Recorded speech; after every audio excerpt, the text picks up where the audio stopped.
ಅಧಿವೇಶನವನ್ನ ನಾವು ಯಾಕೆ ಕರೀತೀವಿ? ಜನಸಾಮಾನ್ಯರ ಸಂಕಷ್ಟಗಳಿಗೆ ಸ್ಪಂದಿಸಲಿಕ್ಕೆ ಅಧಿವೇಶನ. ಈ ಬಾರಿ ಅಧಿವೇಶನ ಕರೆದಿದ್ದು ನಾವು ಏನು ಇವರು ಮಹಾತ್ಮ ಗಾಂಧೀಜಿ ರಾಷ್ಟ್ರೀಯ ಉದ್ಯೋಗ ಖಾತ್ರಿ ಯೋಜನೆಯ ಹೆಸರನ್ನು ಚೇಂಜ್ ಮಾಡಿ ಆ ಉದ್ಯೋಗ ಖಾತ್ರಿಯಲ್ಲಿ ಸುಮಾರು ಬದಲಾವಣೆಗಳನ್ನು ಮಾಡಿದ್ರೆ ಅದಕ್ಕೋಸ್ಕರ ವಿಶೇಷವಾದಂತಹ ಅಧಿವೇಶನವನ್ನ ಕರೆದಿದ್ದೇವೆ. ಈ ಒಂದು ಏನು ನಾವು ಇವತ್ತು ಸ್ಟ್ರೈಕ್ ಅನ್ನು ಹಮ್ಮಿಕೊಂಡಿದ್ದೇವೆ, ವಿಶೇಷವಾಗಿ ಈ ಉದ್ಯೋಗ ಖಾತ್ರಿ ಯೋಜನೆಯ ಏನು ಒಳ ಹುನ್ನಾರ ಏನಿದೆ, ಬಿಜೆಪಿ ಮಾಡ್ತಾ ಇರುವಂತ ಒಳ ಹುನ್ನಾರವನ್ನ ದೇಶದ ಜನತೆಗೆ, ರಾಜ್ಯದ ಜನತೆಗೆ ತಿಳಿಸ್ಬೇಕಾಗಿದೆ. ಅದರಲ್ಲೂ ಏನು ಉದ್ಯೋಗ ಖಾತ್ರಿಯಲ್ಲಿ ಕೆಲಸ ಮಾಡ್ತಾ ಇರುವಂತ ಬಹಳಷ್ಟು ಜನ ನಮ್ಮ ಅಣ್ಣ ತಮ್ಮಂದ್ರು ಮತ್ತು ಅಕ್ಕ ತಂಗಿ ತಾಯಿಯಂದ್ರಿಗೆ ಅನ್ಯಾಯ ಆಗಿದೆ. ಮತ್ತೆ ಇದ್ರ ಮೊದಲಿನ ತರಾನೇ ಮನರೇಗಾ ಮಾಡಬೇಕು ಅಂತ ಹೇಳಿ ಇವತ್ತು ನಾವು ಪ್ರೊಟೆಸ್ಟ್ ಅನ್ನ ಮಾಡ್ತಾ ಇದ್ದೀವಿ. ಕಾಲ ಕಾಲಕ್ಕೆ ಯೋಜನೆ ಬದಲಾವಣೆ ಆಗಿದೆ, ಆ ಕಾರಣಕ್ಕಾಗಿ ನಾವು ಬದಲಾವಣೆ ಮಾಡಿದ್ದೀವಿ. ಕರೆಸ್ಪಾಂಡ್ ಇತ್ತು ಅನ್ನುವಂಥದ್ದು. ಅಧಿವೇಶನ ಕರೆದು ಹೊರಗಡೆ ಬಂದು ಪ್ರತಿಭಟನೆ ಮಾಡೋದು ಎಷ್ಟರ ಮಟ್ಟಿಗೆ ಸರಿ? ವಿಶೇಷ ಅಧಿವೇಶನವನ್ನ ನಾವು ಅದಕ್ಕೋಸ್ಕರನೇ ಕರೆದಿದ್ದೀವಿ.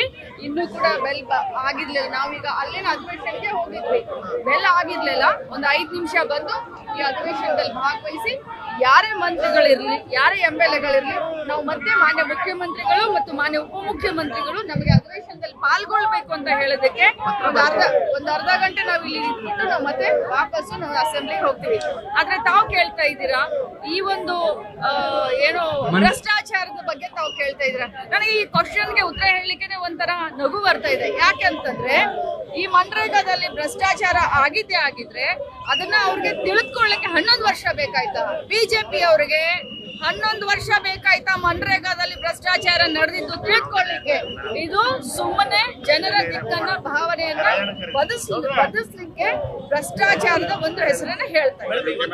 ಅಧಿವೇಶನದಲ್ಲಿ ಅಬಕಾರಿ ಇಲಾಖೆಯಲ್ಲಿ ಭ್ರಷ್ಟಾಚಾರ ಆಗಿದೆ ಅನ್ನೋದು ಪ್ರಸ್ತಾಪ ಮಾಡ್ತೀನಿ ಅಂತ ಬಿಜೆಪಿ ಮತ್ತೆ ಜೆಡಿಎಸ್ ಖಂಡಿತವಾಗ್ಲೂ ಮಾಡ್ಲಿ. ಯಾಕಂತಂದ್ರೆ ಆರೋಪ ಬಂದ ತಕ್ಷಣ ಯಾರು ಕೂಡ ಭ್ರಷ್ಟಾಚಾರಿಗಳಾಗೋದಿಲ್ಲ. ಬಹಳಷ್ಟು ಆರೋಪಗಳು ಪ್ರತ್ಯಾರೋಪಗಳು ಇರ್ತಾವೆ. ಅದರ ಸತ್ಯಾಸತ್ಯತೆಯನ್ನ ತಿಳ್ಕೊಂಡು ನಾವೆಲ್ಲ ಮುಂದೆ ಬರೀಬೇಕು. ಬೆಳಗಾವಿಯ 400 ಕೋಟಿ ಒಂದು ದೊಡ್ಡ ಕಗ್ಗಂಟಾಗಿದೆ ಇವತ್ತು.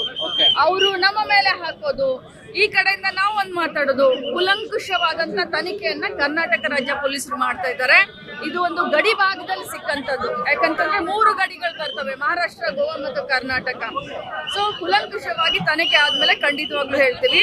ಆದ್ರೆ ಗುಜರಾತ್ ನಿಂದ ಬಂದಿದೆ. ಗುಜರಾತ್ ನಲ್ಲಿ ಯಾವ ಸರ್ಕಾರ ಇದೆ ನಮ್ಗೆಲ್ಲರಿಗೂ ಗೊತ್ತಿದೆ. ಗುಜರಾತ್ ನಿಂದ 400 ಕೋಟಿ ಅಲ್ಲಿ ನಮ್ಮವ್ರು ಏನಾದ್ರು ಕಳಿಸ್ಲಿಕ್ಕಾಗತ್ತಾ? ಆರೋಪ ಪ್ರತ್ಯಾರೋಪ ಬೇಡ. ಇದ್ರಲ್ಲಿ ರಾಜಕಾರಣ ಮಾಡ್ಲಿಕ್ಕೆ ಹೊರಟಿದ್ದಾರೆ. ಖಂಡಿತವಾಗ್ಲೂ ರಾಜಕಾರಣ ಖಂಡಿತವಾಗ್ಲೂ